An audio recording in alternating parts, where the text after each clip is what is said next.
Lift of 804, bottom paragraph.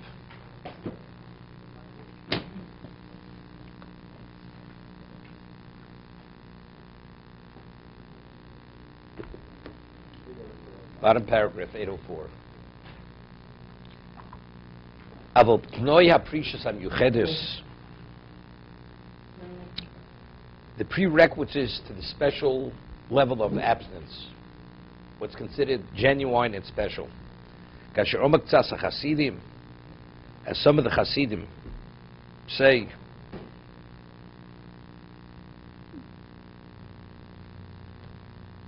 ha-porush tzaloso, the fun of the evlo belivo. That's where we left off yesterday. He says the abstinent individual is cheerful, has a cheerful countenance and troubled heart.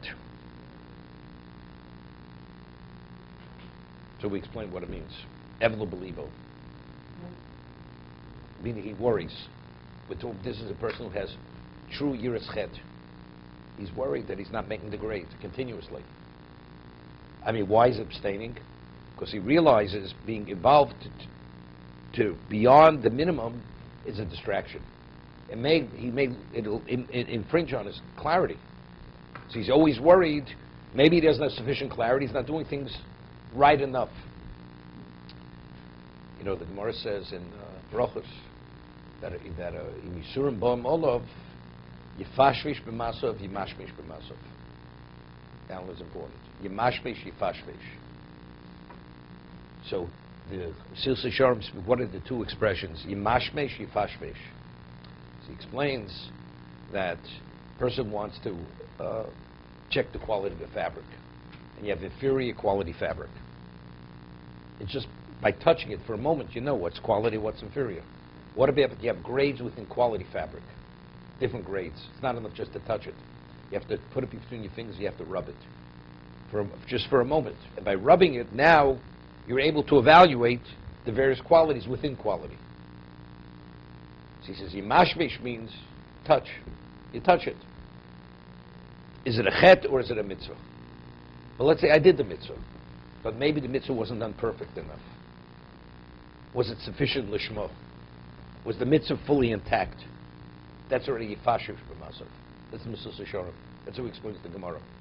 That even when a person has, it says, Yisurim b'am olav, why all of a sudden things are starting to crop, problems are beginning to happen. Evidently, I did something wrong. So you're trying to figure out, you take a self-accounting, what did I do? So first you look for, what did I do wrong? And after you've done your self-evaluation, you did nothing wrong. So now you have to say, but maybe what I did right, I didn't do right enough. That's yifashvesh. That's evlo belivo. He's always worried that maybe I didn't do things right enough. Maybe somehow I had a blind spot. I glossed over something. That's his concern. So tzalos al ponov. Eno noter velo chomed. He doesn't harbor any ill feeling towards anybody. He doesn't covet any. Lo mesapiv gnus. He doesn't speak negative about anybody. Lo medaber miodom. So what's the difference? Lo mesapiv gnus velo medaber miodom. He doesn't speak about people at all. You don't speak about people. Mois b'gdula. He detests status, prominence, Vesoni Hasrora, and he hates lordship. Miyushov, he's complacent. He says, composed of mind. We have also for one of the 48 ways, you have to have Yishuv Hadas. You know, you have to have a mind which is, there's no turmoil in your mind. Rav Boshes, great degree of shame. Mad Nezek.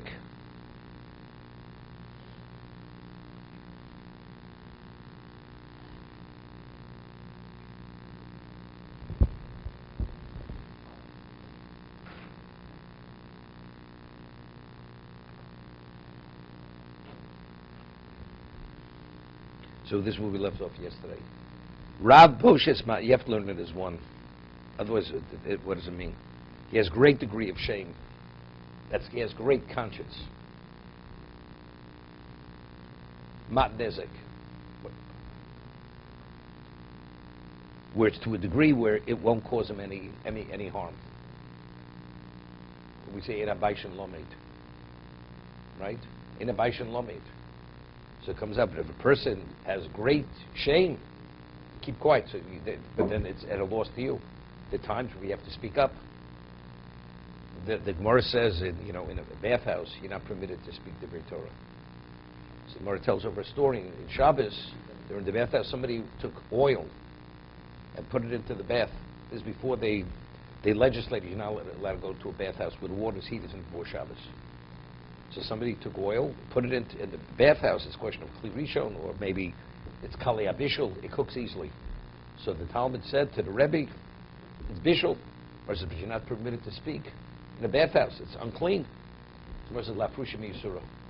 Because he was doing an Isser. So you permit it. You see somebody eating non-kosher. Right? Even if it's a location not permitted, so you say, it's not kosher. But you're telling me halacha. It doesn't make a difference. But if it's to remove a person from doing Yisr, you're obligated to tell them. Right? So let's say, but that Lafrushim Yisura is even a Talmud to a Rebbe. What do you mean? It's not appropriate. You're a humble person. It's showing you know more than the Rebbe. But that's nezik. It could be Rav Boshes, but there can't be any nezik. It's mat nezik.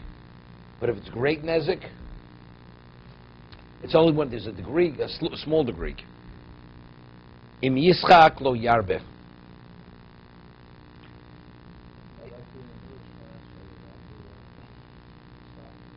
If somebody's going to be open violent. Yeah, definitely. Yeah. Somebody's eating not kosher meat. If you saw somebody eating middle Shemona Esrei, somebody all of a sudden is drinking something which could be poison, the interrupt Shemona Esrei. So it's similar. It's like a pikuach nefesh. So it's a spiritual pikuach nefesh. Same idea. And then you continue right there. Im yischak lo yarbe. If you laugh, it should not be excessive. He says his laughter is only a smile. Doesn't mean that.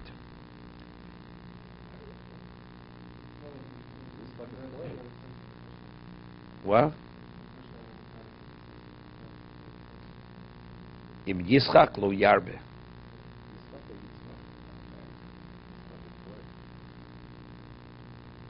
It is not to excess. Okay, it's good. Lo yarbe. If he laughs.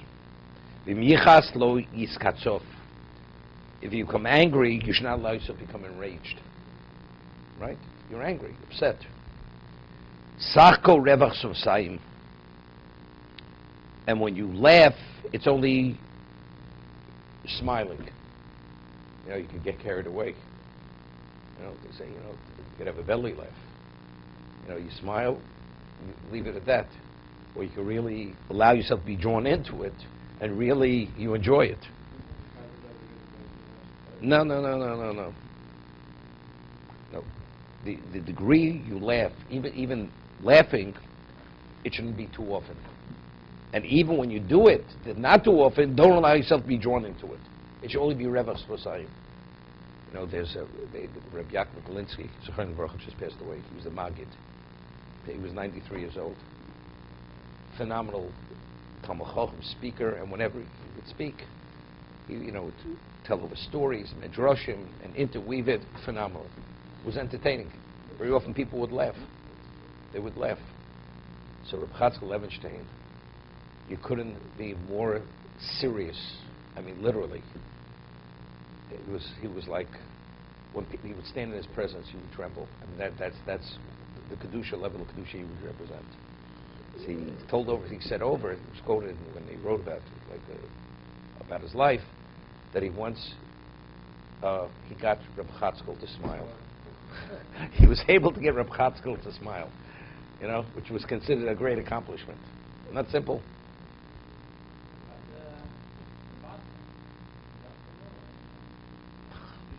Chatzkel. No, Reb Chaim Kanevsky and Reb Chatzkel Levenstein. The world's, it's a whole different personality. Chaim Kanevsky smiles very often. Just told over a story, just heard it. Reb Chaim Kanievsky has patience. You can't believe what kind of patience he has. People come and they bother him, they annoy him. This puts up with everything. This person comes to Reb Chaim Kanievsky. He has a list of questions longer than both your arms and everybody's arms here. And he's asking him and asking him. He keeps responding. And so it reaches a point. He says, "How many more questions do you have?" He says, "I have another 6." You understand? So finally, he finishes asking his 6 questions. And after he finishes, he says to Reb Chaim Kanievsky, he says, "Could the Rebbe give me a bracha now?" Yeah, after wasting his time. So he says, "Baruch shepetrani mochil shozech." He says, "Thank God you leave it already." That was what he said. That's the bracha. And then he gave a big smile. To be continued.